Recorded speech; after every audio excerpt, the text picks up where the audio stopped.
Hi everyone, this is Don Gold, the art guide, bringing you another art video. Today we are talking about painting flowers part 3 with a special section on painting vases. You know, the shining facets of cut crystal and the radiant hues of colored glass. So let's begin.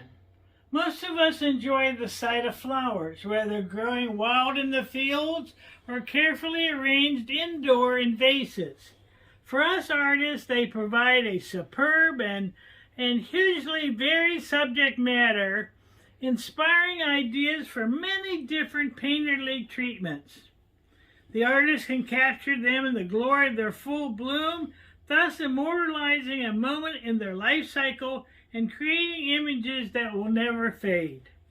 Now, before we begin today, I want to share with you some quotations of famous artists, and they have a unique perspective on painting flowers. Let's begin with Sharon Tao.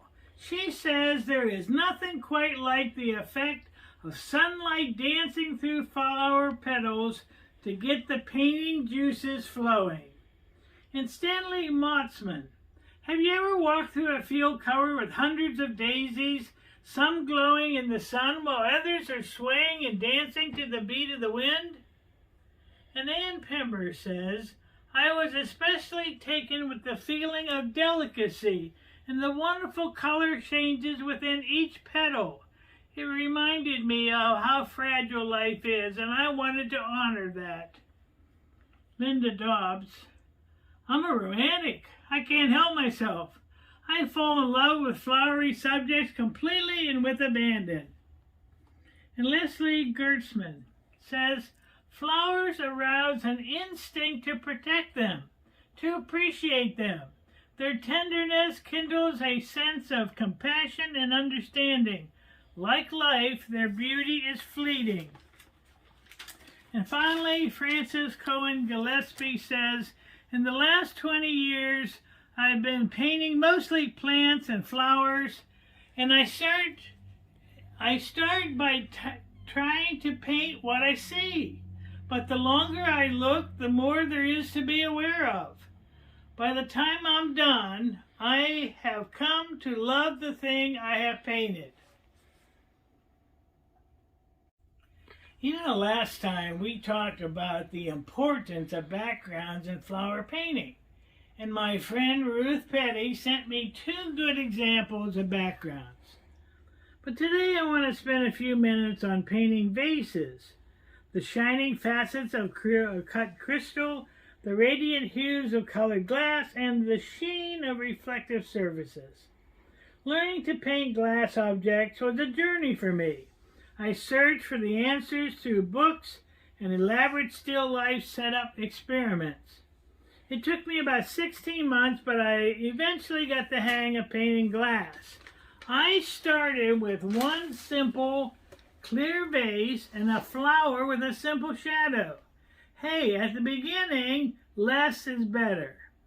You have to learn to look at glass with a new appreciation. You need to see with a painter's vision. You will see the fabulous distorted patterns and the contrasting values. You will begin to notice that the darkest dark and the lightest light are generally next to each other.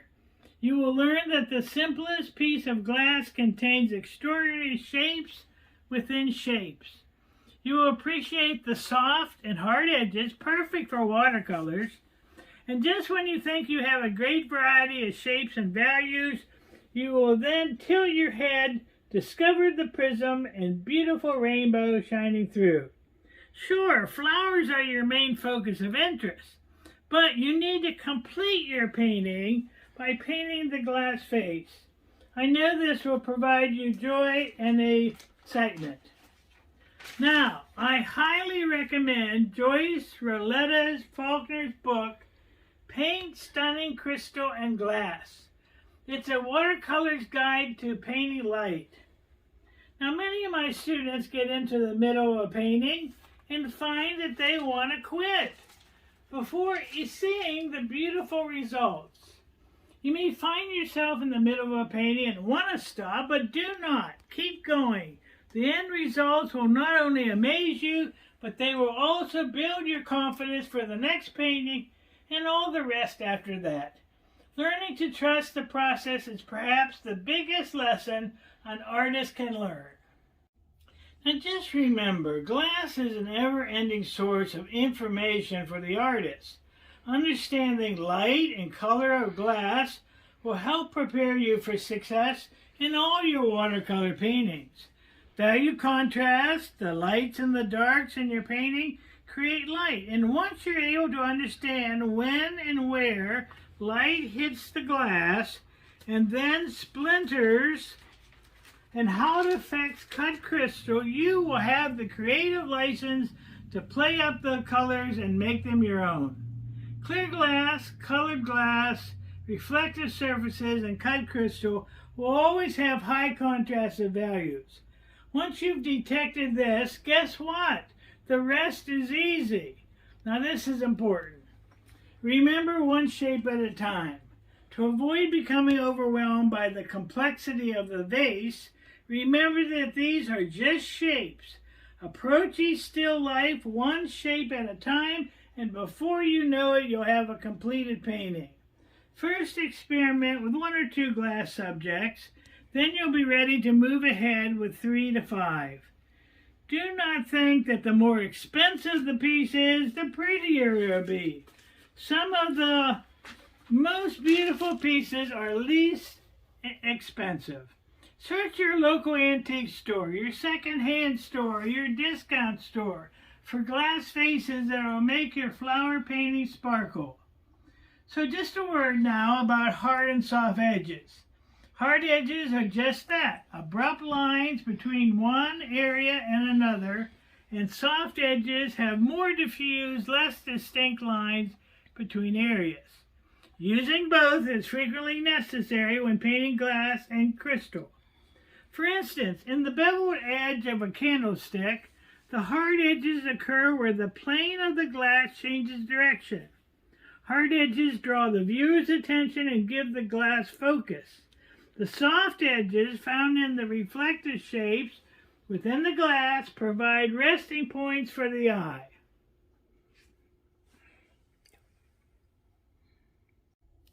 Okay, always begin with hard edges and move to softer ones. Placing a light next to a dark will make the glass appear both more real and more dramatic. Cut crystal is dark on one side and lighter on the other.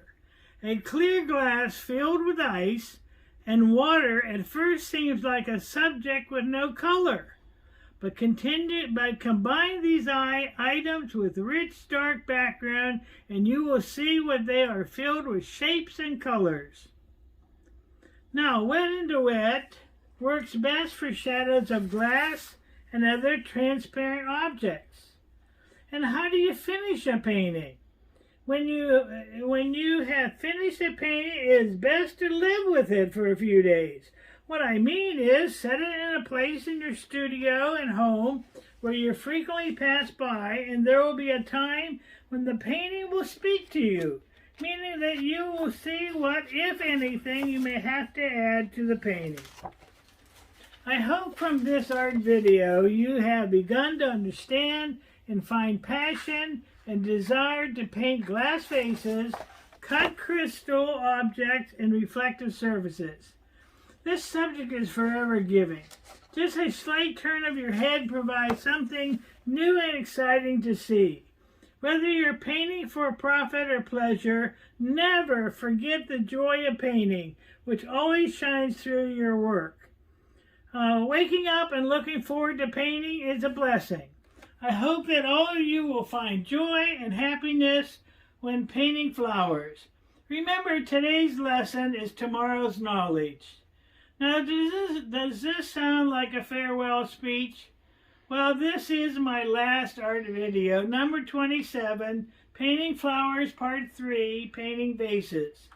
I want to thank at the Community Library, Robin, Carissa, Stephanie, for all they did to make these videos happen. I can't thank you enough. Researching, planning, designing, and presenting them has kept me motivated and enriched my love of painting. I am a much better art instructor because of them. They have kept my mental health positive during the pandemic. But this is not goodbye. I am pleased to announce that the community library will again offer in-person adult team painting classes beginning Saturdays, May 8th and 22nd, 10:30 a.m. to 12:30 p.m. It's a free class. The community library provides all the art supplies, and I will be there to offer personal instruction. So it's not goodbye, it is see you soon on May 8th.